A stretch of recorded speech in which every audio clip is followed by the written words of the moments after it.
Creed en sus profetas. Sábado 12 de noviembre 2022. Primero de Reyes 12. La división del reino. Entonces Roboam fue a Siquem, porque todo Israel había ido a Siquem para proclamarlo rey. Y sucedió que cuando lo oyó Jeroboam, hijo de Nabat, que aún estaba en Egipto, a donde había huido a causa del rey Salomón, Jeroboam volvió de Egipto. Entonces mandaron a llamarlo, y Jeroboam vino con toda la congregación de Israel, y hablaron a Roboam diciendo: Tu padre agravó nuestro yugo, pero ahora alivia tú el duro trabajo y el pesado yugo que tu padre puso sobre nosotros, y te serviremos. Él les dijo: Váyanse y vuelvan a mí dentro de 3 días. El pueblo se fue. Entonces el rey Roboam consultó a los ancianos que habían servido a su padre Salomón, cuando aún vivía, y preguntó: ¿Cómo aconsejan ustedes que yo responda a este pueblo? Y ellos le respondieron diciendo: Si te constituyes hoy en servidor de este pueblo, y les sirves, y al responderles les hablas buenas palabras, ellos serán tus siervos para siempre. Pero él dejó de lado el consejo que le habían dado los ancianos, y consultó a los jóvenes que se habían criado con él, y que estaban a su servicio. Les preguntó: ¿Qué aconsejan ustedes que respondamos a este pueblo que me ha hablado diciendo: Alivia el yugo que tu padre puso sobre nosotros? Entonces los jóvenes que se habían criado con él le respondieron diciendo: Así contestarás a este pueblo que ha hablado contigo diciendo: Tu padre hizo pesado nuestro yugo, pero tú hazlo más liviano sobre nosotros. Así les hablarás: Mi dedo meñique es más grueso que los lomos de mi padre. Ahora bien, mi padre cargó sobre ustedes un pesado yugo, pero yo añadiré a su yugo. Mi padre los castigó con látigos, pero yo los castigaré con escorpiones. Al tercer día vino Jeroboam con todo el pueblo a Roboam, como el rey había hablado diciendo: Vuelvan a mí al tercer día. Entonces el rey respondió al pueblo con dureza, y dejó de lado el consejo que le habían dado los ancianos. Les habló siguiendo el consejo de los jóvenes diciendo: Mi padre hizo pesado su yugo, pero yo añadiré a su yugo. Mi padre los castigó con látigos, pero yo los castigaré con escorpiones. El rey no hizo caso del pueblo, porque esto estaba dispuesto de parte del Señor, para que se cumpliera la palabra que había hablado a Jeroboam, hijo de Nabat, por medio de Ahías, de Silo. Y viendo todo Israel que el rey no les había hecho caso, el pueblo respondió al rey diciendo: ¿Qué parte tenemos nosotros con David? No tenemos herencia en el hijo de Isaí. Israel, a tus moradas. Mira ahora por tu propia casa, oh David. Entonces Israel se fue a sus moradas, pero Roboam reinó sobre los hijos de Israel que habitaban en las ciudades de Judá. Después el rey Roboam envió a Adoniram, que estaba a cargo del tributo laboral, pero todo Israel lo apedreó y murió. Entonces el rey Roboam se apresuró a subir en un carro para huir a Jerusalén.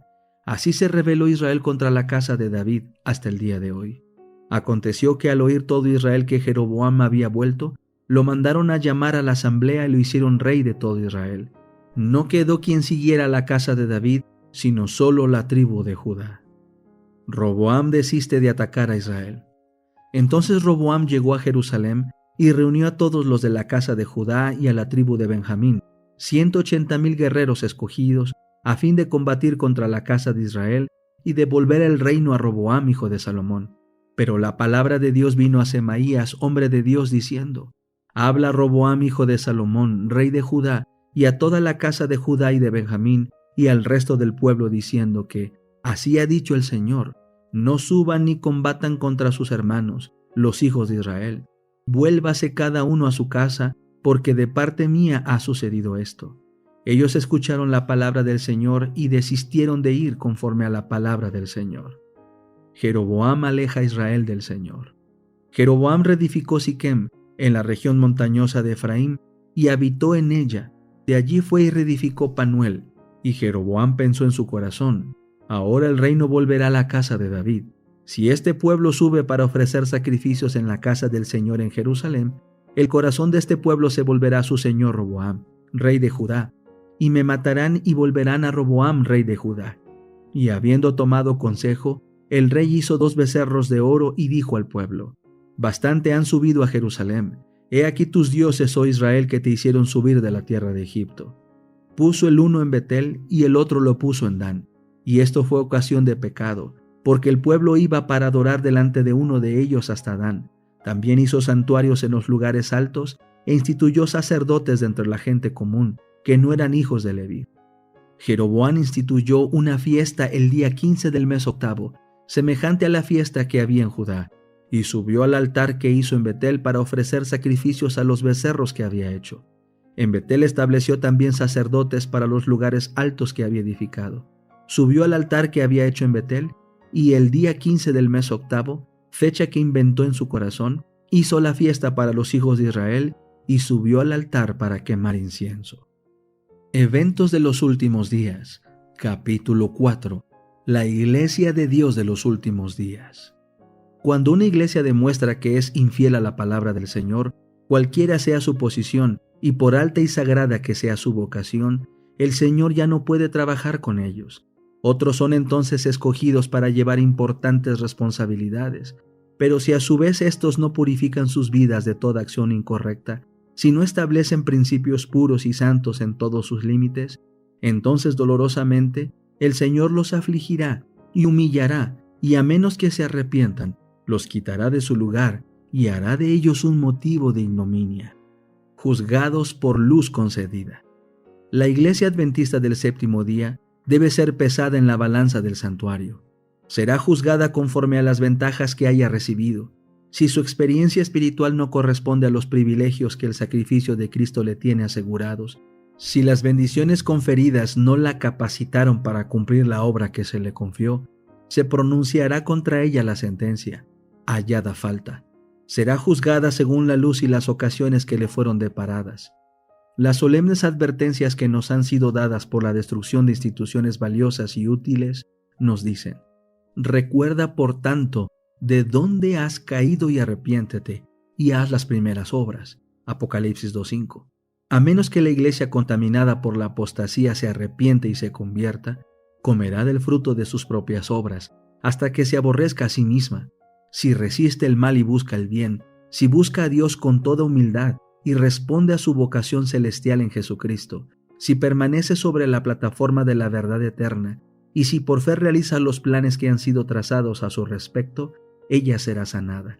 Aparecerá en la sencillez y pureza que provienen de Dios, exenta de todo compromiso terrenal, demostrando que la verdad la ha hecho realmente libre. Entonces sus miembros serán verdaderamente elegidos de Dios para ser sus representantes. La historia de Israel es una advertencia para nosotros. En estos últimos días el pueblo de Dios será expuesto a los mismos peligros que enfrentó el antiguo Israel. Aquellos que no reciban las advertencias que Dios da, caerán en los mismos peligros en los que cayó el antiguo Israel, y no entrarán en el descanso debido a su incredulidad. El antiguo Israel sufrió calamidades debido a sus corazones no santificados y sus voluntades indóciles. Su rechazo final como nación fue el resultado de su propia incredulidad, confianza propia, impenitencia, ceguera de mente y dureza de corazón. En su historia tenemos una señal de peligro que se levanta ante nosotros. Mirad, hermanos, que no haya en ninguno de vosotros corazón malo de incredulidad para apartarse del Dios vivo. Porque somos hechos participantes de Cristo, con tal que retengamos firme hasta el fin nuestra confianza del principio. Hebreos 3:12 y 14. La iglesia militante es imperfecta. La iglesia militante no es la iglesia triunfante, y la tierra no es el cielo. La iglesia está compuesta de hombres y mujeres falibles, imperfectos, que no son sino aprendices en la escuela de Cristo, para ser instruidos, disciplinados, educados para esta vida y para la vida futura inmortal. Algunas personas parecen pensar que al entrar en la iglesia serán cumplidas sus expectativas y hallarán solamente personas puras y perfectas.